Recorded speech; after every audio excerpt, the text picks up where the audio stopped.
Hello, welcome to Unit 3 of our course. Unit 3 of our course begins on Sunday, April 27th and ends on Saturday, May 3rd at 11:59 p.m. Eastern Time. I look forward to working with you all during this unit. This unit will be dealing primarily with the development of the United States government.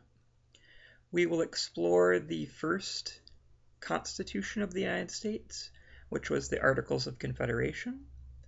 We will examine the failings of the Articles of Confederation, and we will also examine the drafting of the new Constitution, the Constitution that was drafted in 1787 and ratified in 1789, which is still in effect today with various amendments and modifications. We will also examine the emergence of the first two political parties in American history, the Federalist Party and the Republican Party, and the great animosity that emerged between these two political parties in the late 18th century, which culminated in the passage of the Alien and Sedition Acts. The assignments for this unit are very similar to the assignments for Unit 2 in terms of their format.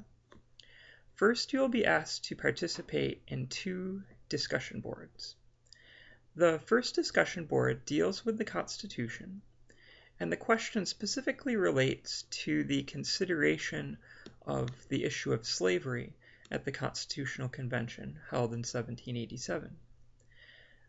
Slavery is, of course, one of the huge looming issues in American history, and it was an issue that really dominated the American political scene for a very long period of time, really from the colonial era up through the Civil War.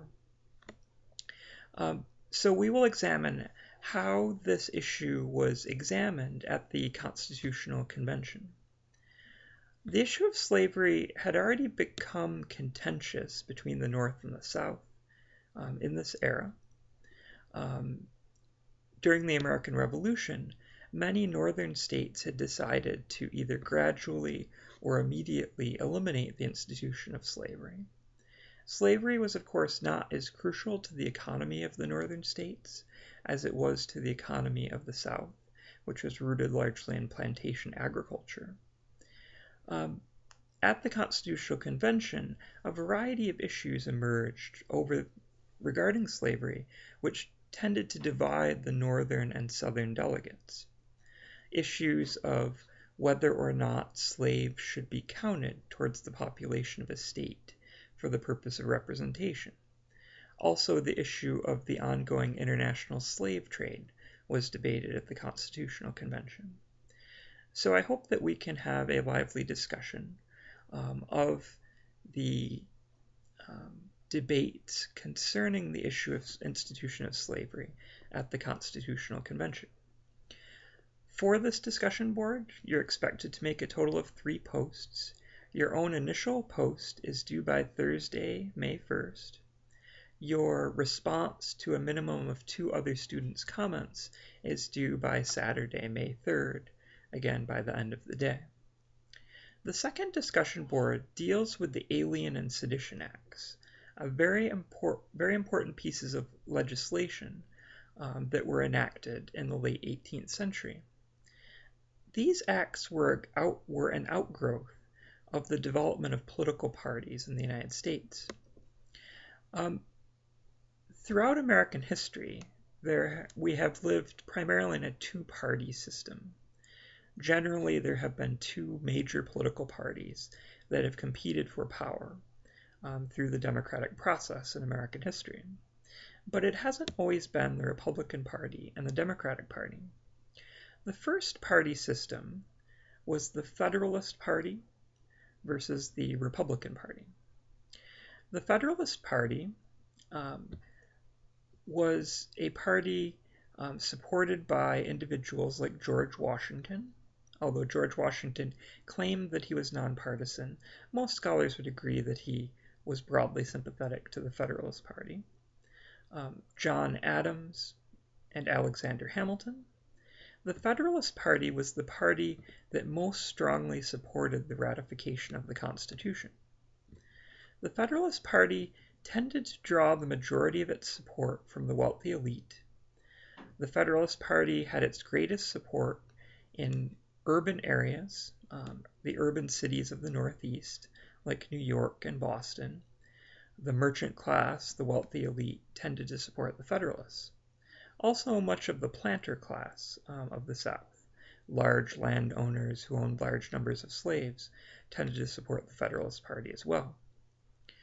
In contrast to the Federalist Party, you had the Republican Party, the most prominent leader of which was Thomas Jefferson. The Republican Party tended to appeal more to small farmers, to artisan craftsmen, to the lower to middle class elements of society. The Republican Party attracted great support from people living in the frontier areas. It also attracted great support from recent immigrants, who often were relatively poor. The Republican Party was adamantly opposed initially to the ratification of the Constitution and believed that the Constitution would lead to a very powerful central government that would develop into a tyranny ultimately, similar to the tyranny that had existed under the monarchy of Britain. There were a number of disputes that emerged between the Federalist Party and the Republican Party. You often hear a discussion suggesting that partisan politics today is more contentious and more hostile than it has ever been in history. I think that this is actually not true. While politics today is quite partisan, quite contested, and quite hostile, I would argue that it has always been this way. And you could certainly see that in the contests that emerged between the Federalist Party and the Republican Party. The Federalist Party, which was the first party to be in power, with George Washington, the first president, and John Adams, the second president, viewed the Republicans as traitors. They viewed them as an illegitimate party. And the Federalist Party literally sought to wipe out the Republican Party, to prevent them from existing, essentially. The Federalist Party enacted laws to essentially try to shut down the Republican Party. And these laws were the Alien and Sedition Acts. One purpose of these laws was to prevent immigrants from gaining citizenship, or to make it more difficult for immigrants to gain citizenship. The acts extended the period of time that it took to gain citizenship from 5 years to 14 years. The unstated purpose of this was to prevent immigrants from voting, essentially. Most immigrants tended to support the Republican Party, and thus by extending the period of time it took to gain citizenship, the number of Republican Party voters would be diminished, essentially. A more pernicious, perhaps, aspect of the Alien and Sedition Acts, an even more pernicious aspect of the acts, was to shut down free speech. The Alien and Sedition Acts made it a crime to criticize the federal government in almost any way.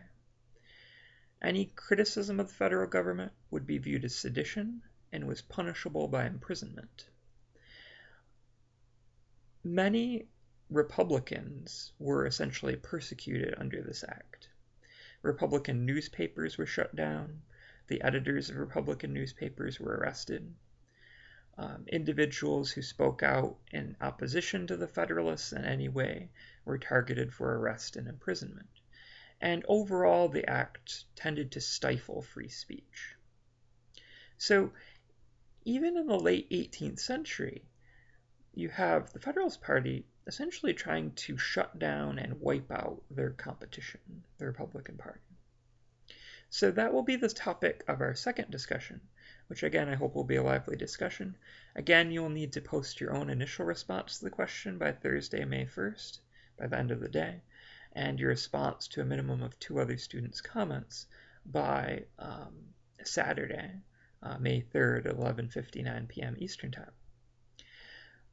As with last week, there is a film to watch through Films on Demand through Hatch Library of Bay Path College. This film deals with the drafting of the Constitution and the origins of the Constitution. I hope that it will be an interesting film. You are asked to write a one-page double-spaced commentary reflecting your thoughts on the film, and to submit that by Saturday, May 3rd at 11:59 p.m. Eastern Time. Also, there are two primary sources that you are asked to examine for this unit. One primary source is an argument in support of the ratification of the Constitution. The second reading is an argument against the ratification of the Constitution. So there is this great debate over whether the Constitution should be ratified. Before the Constitution could take effect, 9 states had to vote to ratify or approve the Constitution. And a lively debate emerged in many states regarding this issue. The Federalists supported the ratification of the Constitution. They believed that the Articles of Confederation did not create an effective government, or a government that had enough power to really function. And the Federalists believed that the new Constitution would give the federal government, or the central government, adequate power to govern the nation and to create really a stable society. The Federalists, again, tended to attract their greatest support from merchants, plantation owners, and the wealthy elite of society. The Constitution was really drafted, in a sense, to protect property rights and to make trade easier between the states, both of which were most supported by the wealthy elite. The Anti-Federalists argued that the new Constitution created too powerful a central government. There was great fear that this newly empowered central government would become a tyranny like Britain, that the central government or the federal government would gain too much power and would be oppressive. The Anti-Federalists, those who opposed the Constitution, tended to be poorer, tended to live more in the frontier areas of the country, and tended to distrust central power.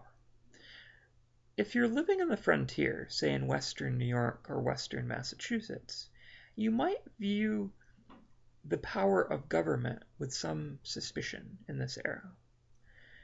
The government would seem very far away, very distant, and many people believed that both the state governments and the federal government tended to represent the interests of the planter class, which resided largely along the coast, and the merchant class, which also resided in coastal cities like Boston and New York, and that these governments didn't really reflect the interests of people, small farmers living in western areas and frontier areas.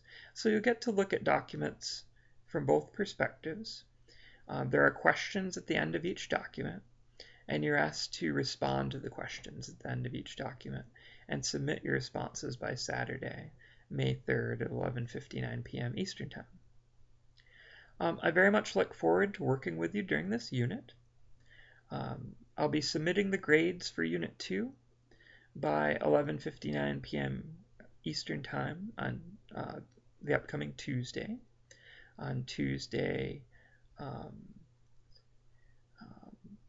April 29th. So by this Tuesday, I'll be submitting the grades for Unit 2.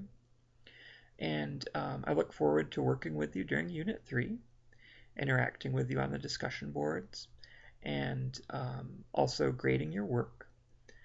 As always, if you have any questions or concerns, feel free to contact me via email or through Canvas. Also, always feel free to contact me via phone as well, as needed. So I look forward to working with you, and I hope this will be an interesting unit for us all. Thank you.